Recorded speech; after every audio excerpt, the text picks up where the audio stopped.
Tarik. Viral, sopir taksi Bluebird ngamuk ke petugas di sub gegara mobilnya diderek. Lu bilang di kantor habis lu.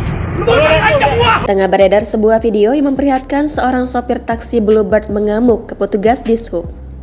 Berdasarkan narasi dari akun Instagram @terang_media, dijelaskan bahwa peristiwa itu terjadi di Jakarta. Diduga sang sopir tidak terima karena mobilnya itu akan diderek oleh petugas.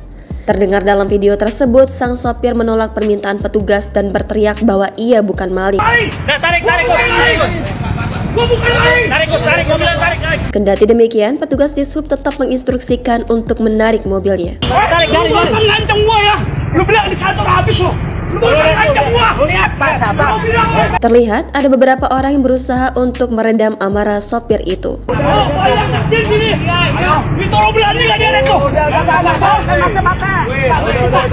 Akibat keributan tersebut, tampak arus lalu lintas menjadi padat lantaran pengguna jalan melambat untuk menyaksikan peristiwa itu. Pada akhirnya, sopir itu pun naik ke mobilnya dan ikut dibawa bersama mobil itu. Video itu pun kini viral usai diunggah oleh akun Instagram @terang_media pada Selasa 19 September hari ini. Hingga saat video ini dibuat, unggahan tersebut telah disukai oleh ratusan pengguna Instagram.